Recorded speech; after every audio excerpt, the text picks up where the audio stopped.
Hi all, our next chapter contract costing. Okay, കഴിഞ്ഞ ക്ലാസ്സിൽ നമ്മൾ ജോബ് കോസ്റ്റിങ്ങിനെ കുറിച്ചായിരുന്നു ഡിസ്കസ് ചെയ്തത്. അതൊരു ചെറിയ ചാപ്റ്റർ അത്രയേ ഉള്ളത് കേട്ടോ. ഇനി അടുത്തത് പറയാൻ പോകുന്നത് കോൺട്രാക്റ്റ് കോസ്റ്റിങ്ങിനെ കുറിച്ചാണ്. ആദ്യം നമുക്ക് എന്താണ് കോൺട്രാക്റ്റ് എന്ന് നോക്കാം. What is contract? Contract is an agreement between two parties by which one party agrees to undertake and complete a job or piece of work for an agreed price. എന്താണ്, രണ്ട് parties തമ്മിലുള്ള ഒരു agreement ആണ് എന്ത് contract എന്ന് പറഞ്ഞിട്ടുണ്ടെങ്കിൽ. എന്താണ് അവർ agree ചെയ്യുന്നത്? ആ എഗ്രിമെൻറ്റിലൂടെ അവർ എഗ്രി ചെയ്യുന്നത് എന്താണ്? അവർ ആ പറഞ്ഞ വർക്ക്, അവരുടെ ജോബ് ആ ഒരു എഗ്രീഡ് പ്രൈസിൽ കംപ്ലീറ്റ് ചെയ്യാമെന്നുള്ളൊരു എഗ്രിമെൻ്റ് ആണ് എന്ത് കോൺട്രാക്റ്റിൽ പറയുന്നത്. ഓക്കെ, ഇപ്പോൾ ഈ നമ്മൾ പറഞ്ഞു കോൺട്രാക്റ്റ് രണ്ട് പാർട്ടീസ് ഉണ്ടെന്ന് പറഞ്ഞു. ആ പാർട്ടീസിനെ പറയുന്ന പേരാണ് contractor and contractee. Okay, contractor and contract അങ്ങനെ രണ്ട് പാർട്ടീസാണ് ഒരു കോൺട്രാക്റ്റിൽ ഉള്ളത്. Contractor is A person who undertake the work. Contractor എന്ന് പറഞ്ഞാൽ എന്താണ്? ആരാണോ ആ വർക്ക് അണ്ടർടേക്ക് ചെയ്യുന്നത്, ആരാണോ ആ വർക്ക് ചെയ്യുന്നത്, അവരെയാണ് നമ്മൾ എന്തെന്ന് പറയുന്നത്? കോൺട്രാക്ടർ എന്ന് പറയുന്നത്. Contractor is A person who undertake the work. Then contractee is a person who gives the contract or for whom work is done. എന്താണ് കോൺട്രാക്ടർ എന്ന് പറയുമ്പോൾ ആരാണോ ആ വർക്ക് ചെയ്യുന്നത് അവരാണ് ആര്? കോൺട്രാക്ടർ. കോൺട്രാക്റ്റി എന്ന് പറയുമ്പോൾ ആരാണോ ആ ഒരു കോൺട്രാക്റ്റ് കൊടുക്കുന്നത്, അല്ലെങ്കിൽ ആർക്ക് വേണ്ടിയിട്ടാണോ ആ ഒരു കോൺട്രാക്റ്റ് ചെയ്യുന്നത്, ആ ഒരു വർക്ക് ചെയ്യുന്നത്, അവരാണ് ആര്? കോൺട്രാക്റ്റി. ഓക്കെ, അപ്പോൾ കോൺട്രാക്റ്റ് രണ്ട് പാർട്ടീസാണുള്ളത്. ഒരു പാർട്ടി എന്ന് പറയുന്നത്, അതായത് കോൺട്രാക്ടർ എന്ന് പറയുന്നത് ആരാണോ വർക്ക് ചെയ്യുന്നത് അവരാണ് കോൺട്രാക്ടർ. ആരാണോ വർക്ക് പ്രൊവൈഡ് ചെയ്യുന്നത്, വർക്ക് കൊടുക്കുന്നത് ആരാണോ അവരാണ് ആര്? കോൺട്രാക്റ്റി എന്ന് പറയുന്നത്. ഓക്കെ, ഈ കോൺട്രാക്റ്റ് നമ്മൾ മെയിനായിട്ടും നടത്തുന്നത് കൺസ്ട്രക്ഷൻ ഓഫ് ബിൽഡിംഗ്, ഡാം അല്ലെങ്കിൽ ബിൽഡിംഗ് എ ഷിപ്പ്, ഇതിലൊക്കെയാണ് നമ്മൾ കോൺട്രാക്റ്റ് ആയത് നമ്മൾ കാണാറുണ്ട്. ഒരു കോൺട്രാക്റ്റ് വർക്ക് ഏറ്റെടുത്തിട്ട് വർക്ക് ചെയ്യുന്നത് കാണാറുണ്ട് അല്ലേ. അപ്പോൾ അത് മെയിനായിട്ടും ഈ കോൺട്രാക്റ്റ് ഏറ്റെടുക്കുന്നത് ഒരു ബിൽഡിംഗ് കൺസ്ട്രക്ഷന് വേണ്ടിയിട്ട്, അല്ലെങ്കിൽ ഡാം കൺസ്ട്രക്ഷന് വേണ്ടിയിട്ടോ, അല്ലെങ്കിൽ എന്തെങ്കിലും ഷിപ്പ് ബിൽഡിങ്ങിന് വേണ്ടിയിട്ടൊക്കെയാണ് എന്ത് ചെയ്യുന്നത്? ഈ കോൺട്രാക്റ്റ് മെയിനായിട്ടും undertaken. Contracts are undertaken for a construction of building, dam or building a ship, etc. Okay, then a contract is a large job. It usually takes long period of time to complete. എന്താണ് contract എന്ന് പറയുന്നത്? Large ജോബാണ്. ഇത് 2-3 ദിവസത്തിനുള്ള, അല്ലെങ്കിൽ ഒരു മണിക്കൂർ കൊണ്ടോ അല്ലെങ്കിൽ ഒരു ദിവസം കൊണ്ടോ കംപ്ലീറ്റ് ചെയ്യാൻ പറ്റുന്ന ഒരു വർക്കല്ല കോൺട്രാക്റ്റ് എന്ന് പറയുന്നത്. അതൊരു ലാർജ് ജോബാണ്. അത് കംപ്ലീറ്റ് ചെയ്യാൻ തന്നെ എന്ത് വേണ്ടി വരും? ലോങ് പീരീഡ് ഓഫ് ടൈം നമുക്ക് അവിടെ ആവശ്യമാണ്. It is undertaken for a fixed price. അപ്പോൾ നമ്മൾ ഈ കോൺട്രാക്റ്റ് ചെയ്യുന്നത് ഒരു ഫിക്സഡ് പ്രൈസ് എഗ്രി ചെയ്തിട്ടായിരിക്കും. നമ്മൾ പറഞ്ഞു ഒരു എഗ്രീഡ് പ്രൈസിലാണ് എന്ത് ചെയ്യുന്നത്? ആ ഒരു വർക്ക് കംപ്ലീറ്റ് ചെയ്യാമെന്ന് ഉള്ളൊരു എഗ്രിമെൻറ്റ് വെക്കുന്നതെന്ന് പറഞ്ഞു. അപ്പോൾ അതിനൊരു ഫിക്സഡ് പ്രൈസ് ആയിരിക്കും ഉണ്ടായിരിക്കുക.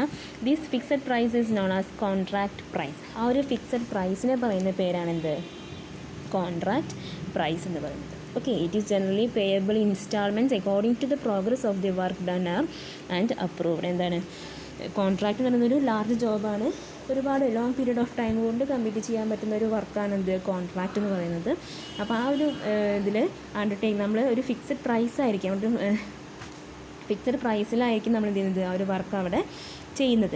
അപ്പോൾ ഈ ഫിക്സഡ് പ്രൈസിന് പറയുന്ന പേരാണ് എന്ത്? കോൺട്രാക്റ്റ് പ്രൈസ് എന്ന് പറയുന്നത്. ഈ കോൺട്രാക്റ്റ് പ്രൈസ് നമ്മൾ എങ്ങനെയാണ് അവർക്ക് പേ ചെയ്യുന്നത്? ഇൻസ്റ്റാൾമെൻറ്റ് ബേസിലാണ് എന്ത് ചെയ്യുന്നത്? എങ്ങനെ? അതായത് according to the progress of the work, അവരുടെ വർക്കിൻ്റെ ആ ഒരു പ്രോഗ്രസ് അനുസരിച്ചിട്ട്, അതുപോലെ അത് അപ്രൂവ് ചെയ്യുന്നതിനനുസരിച്ചിട്ട് എന്ത് ചെയ്യുന്നത്? അനുസരിച്ചിട്ട് ഒരു ഇൻസ്റ്റാൾമെൻറ്റ് ബേസിലാണ് നമ്മളവിടെ പേയ്മെൻറ്റ് നടത്തുന്നത്. ഈ കോൺട്രാക്റ്റ് പ്രൈസിൻ്റെ പേയ്മെൻറ്റ് അവിടെ നടത്തുന്നത് ഇൻസ്റ്റാൾമെൻറ്റ് ബേസിലാണ്.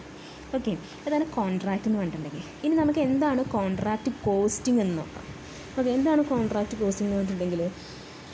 Contract costing is a special form of job costing. It is a method of costing followed by those concerns which undertakes construction work. എന്താണ്? It is a method of costing. ഒരു costing ഒരു മെത്തേഡാണ്. Followed by, ആരാണ് ഇത് follow ചെയ്യുന്നത്? Those concerns which undertake construction work. Construction work undertake ചെയ്യുന്ന concerns ആണ് മെയിനായിട്ടും ഈ ഒരു മെത്തേഡ് ഓഫ് കോസ്റ്റിംഗ് യൂസ് ചെയ്യുന്നത്. അതായത് കോൺട്രാക്റ്റ് കോസ്റ്റിംഗ് യൂസ് ചെയ്യുന്നത് കൺസ്ട്രക്ഷൻസ് വർക്ക് അണ്ടർടേക്ക് ചെയ്യുന്ന കൺസേൺസ് ആണ് യൂസ് ചെയ്യുന്നത്. Okay, contract costing is also known as terminal costing. Contract costing നമ്മൾ എന്തെന്നും കൂടി പറയുന്നുണ്ട്? ടെർമിനൽ കോസ്റ്റിംഗ് എന്നൊരു പേരും കൂടെ ഈ കോൺട്രാക്റ്റ് കോസ്റ്റിങ്ങിനെ പറയുന്നുണ്ട്. ഓക്കെ, പിന്നെ പറയുന്നത് പിന്നെ ഒരു ഡെഫിനിഷൻ കൊടുത്തിട്ടുണ്ട്, CIMAയുടെ ഒരു ഡെഫിനിഷൻ കൊടുത്തിട്ടുണ്ട്. The form of specific order costing which applies where work is undertaken at customer special requirements and each work is of long duration. എന്താണ് പറഞ്ഞത്, എന്താണ് ഡെഫിനിഷനിൽ പറഞ്ഞിട്ടുള്ളത്? ഒരു സ്പെസിഫിക് ഓർഡറാണ് എന്ത് ചെയ്യുന്നത്, സ്പെസിഫിക് ഓർഡർ കോസ്റ്റിംഗ് ആണ്. അതാണ് ഈ ഇവിടെ കോൺട്രാക്റ്റ് കോസ്റ്റിംഗിൽ പറയുന്നത്. കസ്റ്റമേഴ്സിൻ്റെ സ്പെഷ്യൽ റിക്വയർമെൻറ്റ്സിലൂടെയാണ് എന്ത് ചെയ്യുന്നത്, ഇത് അണ്ടർടേക്ക് ചെയ്യുന്നത്. ഒരുപാട് ഡ്യൂറേഷൻ ഉണ്ട്, നമ്മൾ പറഞ്ഞ ഒരു ലോങ് പീരീഡ് ഓഫ് ടൈം വേണം ഈ കോൺട്രാക്റ്റ് കംപ്ലീറ്റ് ചെയ്യുമെന്ന് പറഞ്ഞിട്ടുണ്ട്. അപ്പോൾ ഒരുപാട് ലോങ് ഡ്യൂറേഷനിൽ ഉണ്ടായിരിക്കുക. അങ്ങനെ ആ ലോങ് ഡ്യൂറേഷൻ നമ്മൾ ആ ഒരു കസ്റ്റമേഴ്സിൻ്റെ സ്പെഷ്യൽ റിക്വയർമെൻറ്റ്സിലൂടെ നമ്മൾ എന്ത് ചെയ്യുന്നത്, ഈ ഒരു വർക്ക് കംപ്ലീറ്റ് ചെയ്യുന്നത്. ഓക്കെ, അപ്പോൾ specific that form of specific order costing which applies the work is undertaken customer special requirements and each work is of long duration. കസ്റ്റമേഴ്സിൻ്റെ സ്പെഷ്യൽ റിക്വയർമെൻറ്റ്സിന് വെച്ചിട്ടാണ് നമ്മൾ ചെയ്യുന്നത് ഈ ഒരു കോൺട്രാക്റ്റ് അണ്ടർടേക്ക് ചെയ്യുന്നത്. അത് ലോങ് പീരീഡ് ഓഫ് ടൈമിലായിരിക്കും അതിൻ്റെ ഓരോ വർക്കിൻ്റെയും ഡ്യൂറേഷൻ എന്ന് പറയുന്നത്. ഓക്കെ, ദെൻ ഇനി അടുത്ത് പറയുന്നത് ഇനി അടുത്തതായിട്ട് ഫീച്ചേഴ്സ് ഓഫ് കോൺട്രാക്റ്റ് കോസ്റ്റിംഗ്. നമുക്കിനി എന്താണ് കോൺട്രാക്റ്റ് കോസ്റ്റിങ്ങിൻ്റെ ഫീച്ചേഴ്സ് എന്തൊക്കെയാണെന്ന് നോക്കാം.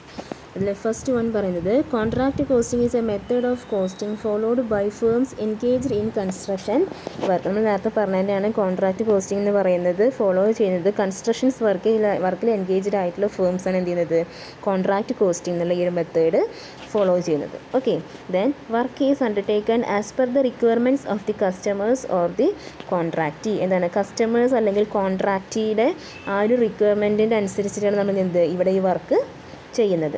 Then a contract is A large job, it involves huge investment. Contract എന്ന് പറയുന്നത് എന്താണ്, ഒരു ലാർജ് ജോബാണ്, ഒരുപാട് ലോങ് പീരീഡ് ഓഫ് ടൈം കൊണ്ട് കംപ്ലീറ്റ് ചെയ്യാൻ പറ്റുന്ന വർക്കാണ് കോൺട്രാക്ട് എന്ന് പറയുന്നത്. അതുകൊണ്ട് തന്നെ അതിലെന്ത് ആവശ്യമാണ്, ഹ്യൂജ് കോസ്റ്റും ഇൻവോൾവ് ആവുന്നുണ്ട്. Okay, then the work is executed at the customer site and not in the factory. എന്താണ് നമ്മൾ വർക്ക് ചെയ്യുന്നത്, എക്സിക്യൂട്ട് ചെയ്യുന്നത് കസ്റ്റമേഴ്സ് സൈറ്റിലാണ്. കസ്റ്റമേഴ്സിൻ്റെ അവർക്ക് എവിടെയാണോ ആ വർക്ക് ചെയ്യേണ്ടത് ആ ഒരു സൈറ്റിലാണ് നമ്മൾ എന്ത് ചെയ്യുന്നത്, അവിടെ വർക്ക് ചെയ്യുന്നത്. ഫാക്ടറിയിൽ വെച്ചിട്ടല്ല എന്ത് ചെയ്യുന്നത്, ഇവിടെ കൺസ്ട്രക്ഷൻ വർക്ക് ചെയ്യുന്നത്. Okay, then a contract take long time for completion. എന്താണ് കോൺട്രാക്റ്റ് കംപ്ലീറ്റ് ചെയ്യാൻ ലോങ് പീരീഡ് ഓഫ് ടൈം ആവശ്യമാണ്. Hence a contract account covers more than one accounting year. എന്താണ് അതുകൊണ്ട് തന്നെ കോൺട്രാക്റ്റ് അക്കൗണ്ടിന് more than one accounting year cover ചെയ്യേണ്ടതായിട്ട് വരുന്നുണ്ട്. Okay, then a separate account is kept for each contract and contract to which expenditure incurred on it are charged. എന്താണ് ഒരു separate account is kept for each contract. ഓരോ കോൺട്രാക്റ്റിനും, അതായത് ഒരു contract മാത്രമാവില്ല സ്വീകരിച്ചിട്ടുണ്ടാകും. അപ്പോൾ അവർ ഓരോ കോൺട്രാക്റ്റിൻ്റെ ഇതിൻ്റെയായിരിക്കും separate ആയിട്ടുള്ള കോൺട്രാക്റ്റ് അക്കൗണ്ട് അവിടെ prepare ചെയ്യണം. ഓക്കെ, സെപ്പറേറ്റ് അക്കൗണ്ട് അവരവിടെ കീപ്പ് ചെയ്യണം. അതാണ് അടുത്തൊരു ഫീച്ചറായിട്ട് പറയുന്നത്. ദെൻ അടുത്തതായിട്ട് പറയുന്നത് most of the expenses incurred upon the contracts R direct. Indirect cost may constitute A very small proportion of the total cost of the contract. എന്താണ് ഇവിടെ പറയുന്നത്, ഒരു മോസ്റ്റ് ഓഫ് ദി എക്സ്പെൻസസ് അധികവും ഡയറക്റ്റ്ലി ചാർജബിൾ ആണ്. Direct expenses ആണ് കൂടുതലായിട്ടും അവിടെ inquire ആവുന്നത്. ഓക്കെ, ഇൻഡയറക്റ്റ് കോസ്റ്റിന് ഒരു സ്മാൾ പ്രൊപ്പോർഷൻ മാത്രമേ അവിടെ വരുന്നുള്ളൂ. ബാക്കി എന്താണ് ഡയറക്റ്റ് എക്സ്പെൻസസ് ആണ് അവിടെ കൂടുതലായിട്ടും ഉണ്ടാവുന്നത്. അടുത്തായിട്ട് പറയുന്നത് profit upon the incomplete contract is called notional profit. It is not an actual profit. Therefore, only a proportion of the notional profit is taken to the credit of the profit and loss account. Actual profit can be ascertained only after the completion of the contract. എന്താണ് നമ്മൾ പറഞ്ഞു, long duration ആവശ്യമാണ്. ഈ ഒരു contract work complete ചെയ്യാൻ long period of time ആവശ്യമാണ്. അപ്പോൾ എന്താണ് അങ്ങനെ വരുമ്പോൾ ഒരു കോൺട്രാക്റ്റ് കംപ്ലീറ്റ് ആകാൻ അത്രയും സമയം എടുക്കുമ്പോൾ ഓരോ ഇയറിലും എന്ത് ചെയ്യുന്നുണ്ട്, നമ്മളവിടെ കോൺട്രാക്റ്റ് അക്കൗണ്ട് പ്രിപ്പയർ ചെയ്യും. ഓക്കെ, ഒരു വർഷം കൊണ്ടൊന്നും ചിലപ്പോൾ എന്ത് ചെയ്യാൻ പറ്റില്ല, ഒരു കോൺട്രാക്റ്റ് വർക്ക് നമുക്ക് കംപ്ലീറ്റ് ചെയ്യാൻ കഴിയില്ല. സോ അപ്പം എന്ത് ചെയ്യുന്നുണ്ട്, ഓരോ വർഷത്തിലും അവരവിടെ കോൺട്രാക്റ്റ് അക്കൗണ്ട് പ്രിപ്പയർ ചെയ്യണം. ഓക്കെ, ഓരോ വർഷത്തിലും ഒരു അക്കൗണ്ട് പ്രിപ്പയർ ചെയ്യുന്നുണ്ട്. അപ്പോൾ അത് ഇൻകംപ്ലീറ്റ് അക്കൗണ്ടാണ്, അവിടെ കംപ്ലീറ്റ് ആയിട്ടില്ല, വർക്ക് കംപ്ലീറ്റ് ആവാതെ നമ്മൾ പ്രിപ്പയർ ചെയ്യണം, അവിടെ അക്കൗണ്ട് പ്രിപ്പയർ ചെയ്യണം. അപ്പോൾ സോ അത് ഇൻകംപ്ലീറ്റ് അക്കൗണ്ട്സ് ആണ്. അപ്പോൾ അങ്ങനെ ഉണ്ടാകുന്ന അതിൽ നിന്ന് കിട്ടുന്ന എറൈസ് ചെയ്യുന്ന ആ ഒരു പ്രോഫിറ്റിനെ പറയുന്നത് നോഷണൽ പ്രോഫിറ്റ് എന്നാണ് പറയുന്നത്. Okay. Profit upon the incomplete contract is called notional profit. അവിടെ വർക്ക് കംപ്ലീറ്റ് ആയിട്ടില്ല, ഇൻകംപ്ലീറ്റ് വർക്കാണ്. ഓക്കെ. അപ്പോൾ ഒരു 3 വർഷമാണ് ഒരു കോൺട്രാക്റ്റ് കംപ്ലീറ്റ് ചെയ്യാൻ ആവശ്യമുണ്ടെങ്കിൽ ഈ 3 വർഷത്തിൽ ഓരോ വർഷവും സെപ്പറേറ്റ് അക്കൗണ്ട് പ്രിപ്പയർ ചെയ്യുന്നുണ്ട്, കോൺട്രാക്റ്റ് അക്കൗണ്ട് പ്രിപ്പയർ ചെയ്യുന്നുണ്ട്. അപ്പോൾ അങ്ങനെ കൊണ്ട് പ്രിപ്പയർ ചെയ്യുമ്പോൾ അത് ഇൻകംപ്ലീറ്റ് ആയിട്ടുള്ള അക്കൗണ്ട്സ് ആണ്. അതിൽ നമുക്കവിടെ വർക്ക് കംപ്ലീറ്റ് ആയിട്ടില്ല, അതുകൊണ്ട് അത് ഇൻകംപ്ലീറ്റ് അക്കൗണ്ട്സ് ആണ്. സോ അങ്ങനെ ആ ഇൻകംപ്ലീറ്റ് അക്കൗണ്ട്സിന് എറൈസ് ചെയ്യുന്ന പ്രോഫിറ്റിന് പറയുന്ന പേരാണ് നോഷണൽ പ്രോഫിറ്റ്. ഓക്കെ. അതിന് പറയുന്ന പേരാണ് notional profit. It is not an actual profit. ഇതെന്തല്ല, ആക്ച്വൽ പ്രോഫിറ്റ് അല്ല. ഇൻകംപ്ലീറ്റ് അക്കൗണ്ടിൽ നിന്ന് എറൈസ് ചെയ്യുന്ന നോഷണൽ പ്രോഫിറ്റ് എന്ന് പറയുന്നത് അത് ആക്ച്വൽ പ്രോഫിറ്റ് അല്ല. Therefore only proportion of the notional profit is taken to the credit of profit and loss account. Actual profit can be ascertained only after the completion of the contract. ഈ incomplete അക്കൗണ്ടിൽ നിന്ന് raise ചെയ്യുന്ന notional profit actual profit അല്ല. നമുക്ക് actual profit എപ്പം മാത്രമേ കിട്ടുന്നുള്ളൂ, ആ ഒരു കോൺട്രാക്റ്റ് വർക്ക് കംപ്ലീറ്റ് ചെയ്തതിന് ശേഷം പ്രിപ്പയർ ചെയ്യുന്ന അക്കൗണ്ടിൽ നിന്നാണ് നമുക്ക് എന്ത് കിട്ടുന്നത്. അങ്ങനെ ഉള്ള അക്കൗണ്ടിൽ നിന്ന് റൈസ് ചെയ്യുന്ന പ്രോഫിറ്റാണ് എന്ത്, ആക്ച്വൽ പ്രോഫിറ്റായിട്ട് എടുക്കുക. വർക്ക് കംപ്ലീറ്റ് ചെയ്തതിന് ശേഷം റൈസ് ചെയ്യുന്ന പ്രോഫിറ്റാണ് എന്ത്, ആക്ച്വൽ പ്രോഫിറ്റായിട്ട് എടുക്കുന്നത്. Okay, these are the main important features of contract costing. ഇനി applicability of contract costing. അടുത്തത് applicability of contract costing. എന്തൊക്കെയാണ് കോൺട്രാക്റ്റ് കോസ്റ്റിങ്ങിൻ്റെ ആപ്ലിക്കബിലിറ്റി എവിടെയൊക്കെയാണെന്ന് നോക്കാം. A system of contract costing is adopted by builders, civil engineers, mechanical engineers, etc. It is suitable to business concerns undertaking construction work, engineering projects, etc. It is also adopted in construction of roads, bridges, large estates or complex turbines, boilers, etc. എന്താണ് പറയുന്നത്, അവിടെ ഈ contract costing എവിടേക്കാണ് applicable ആയിട്ട്, എവിടെയൊക്കെയാണ് മെയിനായിട്ട് use ചെയ്യുന്നതെന്നാണ് പറയുന്നത്. ഇത് മെയിനായിട്ട് അഡോപ്റ്റ് ചെയ്യുന്നത് ബിൽഡേഴ്സ്, അതുപോലെ സിവിൽ എഞ്ചിനീയേഴ്സ്, മെക്കാനിക്കൽ എഞ്ചിനീയേഴ്സ് ഒക്കെയാണ് ഈ സിസ്റ്റം ഓഫ് കോൺട്രാക്റ്റ് കോസ്റ്റിംഗ്, ഈ കോൺട്രാക്റ്റ് കോസ്റ്റിംഗ് മെത്തേഡ് യൂസ് ചെയ്യുന്നത്. ഓക്കെ. അപ്പം മെയിനായിട്ടും ഇത് അഡോപ്റ്റ് ചെയ്യുന്ന റോഡ് കൺസ്ട്രക്ട് ചെയ്യാൻ വേണ്ടി, അതുപോലെ ബ്രിഡ്ജസ്, അങ്ങനെ വലിയ കൺസ്ട്രക്ഷൻ വർക്കുകളാണ് നമ്മൾ ഈ കോൺട്രാക്റ്റ് കോസ്റ്റിങ്ങിൽ മെയിനായിട്ട് യൂസ് ചെയ്യുന്നത്. ഓക്കെ. അതാണ് ആപ്ലിക്കബിലിറ്റി ഓഫ് കോൺട്രാക്റ്റ് കോസ്റ്റിങ്ങിൽ പറയുന്നത്. ദെൻ അടുത്ത് പറയുന്നത് what are the difference between contract costing and job costing. Contract കോസ്റ്റിങ്ങിൻ്റെയും ജോബ് കോസ്റ്റിങ്ങിൻ്റെയും ഡിഫറൻസ് ആണ് അടുത്തതായിട്ട് പറയാൻ പോകുന്നത്. ഫസ്റ്റ് വൺ, ജോബ് കോസ്റ്റിംഗ് എന്ന് പറയുമ്പോൾ A job takes A short time for completion. ഒരു ജോബ് എന്ന് പറയുമ്പോൾ അത് നമുക്ക് ഒരു ഷോർട്ട് പീരീഡ് ടൈം കൊണ്ട് നമുക്ക് എന്ത് ചെയ്യാൻ പറ്റും, ആ ഒരു വർക്ക് അവിടെ കംപ്ലീറ്റ് ചെയ്യാനായിട്ട് പറ്റും.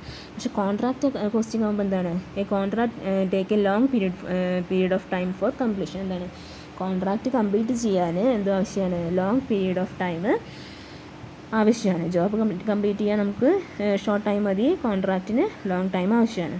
ദെൻ അടുത്തത് പറയുന്നത് job work is done in factory premises. ഒരു ജോബ് വർക്ക് എന്ന് പറയുന്നത് അത് അണ്ടർടേക്ക് ചെയ്യുന്നത്, ഒരു വർക്ക് നമ്മൾ ചെയ്യുന്നത് എവിടെ വെച്ചിട്ടാണ്, ഫാക്ടറി പ്രിമൈസസ്, ഫാക്ടറീൻ്റെ ഉള്ളിൽ വെച്ചിട്ട് നമ്മൾ ചെയ്യുന്നത് ആ ഒരു ജോബ് അവിടെ ചെയ്യുന്നത്. പക്ഷേ കോൺട്രാക്ട് എന്ന് പറയുമ്പോൾ എന്താണ്, കസ്റ്റമേഴ്സ് സൈറ്റ് വെച്ചിട്ടാണ് എന്ത് ചെയ്യുന്നത്, അവിടെ വർക്ക് എക്സിക്യൂട്ട് ചെയ്യുന്നത്. Contract work is executed at site. കസ്റ്റമേഴ്സിൻ്റെ സൈറ്റ് എവിടെയാണോ ആ സൈറ്റിൽ വെച്ചിട്ട് നമ്മൾ എന്ത് ചെയ്യുന്നത്, അവരുടെ വർക്ക് അവിടെ കംപ്ലീറ്റ് ചെയ്യുന്നത്. Then third one, A job is small contract. Job എന്ന് പറയുന്നത് ഒരു ചെറിയൊരു കോൺട്രാക്റ്റാണ്, ഒരു സ്മാൾ കോൺട്രാക്റ്റാണ് ജോബ് എന്ന് പറയുന്നത്. Then contract is a big job. Contract എന്ന് പറയുമ്പോൾ എന്താണ്, അതൊരു ബിഗ് ജോബാണ് എന്ത്, കോൺട്രാക്റ്റ് എന്ന് പറയുന്നത്. ഓക്കെ.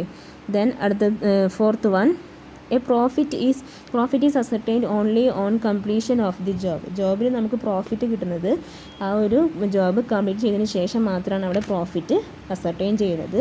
പക്ഷേ കോൺട്രാക്ട് കോസ്റ്റിംഗ് എന്താണ്, profit can be ascertain even if the contract is not completed. എന്താണ്, നമ്മളവിടെ പ്രോഫിറ്റ് ആ ഒരു വർക്ക് കംപ്ലീറ്റ് ആയിട്ടില്ലെങ്കിലും, ഇൻകംപ്ലീറ്റ് ആണെന്നുണ്ടെങ്കിലും ആ ഒരു പീരീഡിൽ നമുക്ക് എന്തുണ്ട്, പ്രോഫിറ്റ് റൈസ് ചെയ്യുന്നത്. നമ്മൾ പറഞ്ഞ നോഷണൽ പ്രോഫിറ്റ്, ഇൻകംപ്ലീറ്റ് അക്കൗണ്ട്സിൽ നിന്ന് കിട്ടുന്ന പ്രോഫിറ്റ് എന്താണ്, നോഷണൽ പ്രോഫിറ്റാണ്. അപ്പോൾ നമുക്ക് വർക്ക് കംപ്ലീറ്റ് ആയില്ലെങ്കിൽ എന്ത് റൈസ് ചെയ്യുന്നുണ്ട്, അവിടെ പ്രോഫിറ്റ് വരുന്നുണ്ട്. ഓക്കെ, അസർട്ടൈൻ ചെയ്യുന്നുണ്ട്. Then fifth one, the proportion of indirect cost is high. Indirect cost, അതായത് ജോബ് കോസ്റ്റിങ്ങിൽ ഇൻഡയറക്റ്റ് കോസ്റ്റിങ്ങിൻ്റെ പ്രൊപ്പോർഷൻ എന്ന് പറയുന്നത് കൂടുതലാണ്, ഹൈ പ്രൊപ്പോർഷനാണ് വരുന്നത്. കോൺട്രാക്റ്റ് കോസ്റ്റിംഗിൽ the proportion of indirect costing is low. എന്താണ് അവിടെ നമ്മൾ നേരത്തെ ഫീച്ചേഴ്സിൽ പറഞ്ഞിട്ടുണ്ടായിരുന്നത്, കൂടുതലായിട്ടും ഡയറക്റ്റ് എക്സ്പെൻസസ് ആണ് അവിടെ ഇൻകർ ചെയ്യുന്നത്. ഇൻഡയറക്റ്റ് എക്സ്പെൻസസിനെക്കാളും കൂടുതൽ ഡയറക്റ്റ് എക്സ്പെൻസസ് ആണ് വരുന്നതെന്ന് പറഞ്ഞു. സോ ഇവിടെ proportion of the indirect cost is low. അവിടെ കോൺട്രാക്റ്റ് കോസ്റ്റിംഗ് ഇൻഡയറക്റ്റ് കോസ്റ്റിങ്ങിൻ്റെ കോസ്റ്റിൻ്റെ പ്രൊപ്പോർഷൻ പറയുന്നത് ലോ ആണ്, ലോ പ്രൊപ്പോർഷനാണ്. Then last one, selling prices of job is paid after completion of the job in full. എന്താണ് selling price of the job? അവിടെ selling price pay ചെയ്യുന്നത് എപ്പോഴാണ്? ആ ഒരു ജോബ് ഫുള്ളായിട്ട് കംപ്ലീറ്റ് ചെയ്യുന്ന സമയത്താണ് എന്ത് ചെയ്യുന്നത്, അവിടെ സെല്ലിംഗ് പ്രൈസ് പേ ചെയ്യുന്നത്. പക്ഷേ കോൺട്രാക്റ്റ് കോസ്റ്റിംഗിൽ എങ്ങനെയാണ്? Price is paid in instalment depending upon the progress of the work. അവരുടെ വർക്ക് പ്രോഗ്രസ്സിനനുസരിച്ചിട്ട് നമ്മൾ എന്ത് ചെയ്യുന്നുണ്ട്, ആ ഒരു selling price instalment based payment നടത്തുന്നുണ്ടെന്നാണ് പറയുന്നത്. Okay, these are the main difference between job costing and contract costing. Okay, ഇനി തിയറീസ് വായിച്ച് നോക്കുക, ഒരു നോട്ട്സ് പ്രിപ്പയർ ചെയ്യുക, എന്തെങ്കിലും ഡൗട്ട്സ് ഉണ്ടെങ്കിൽ ചോദിക്കുക. Okay, thank you.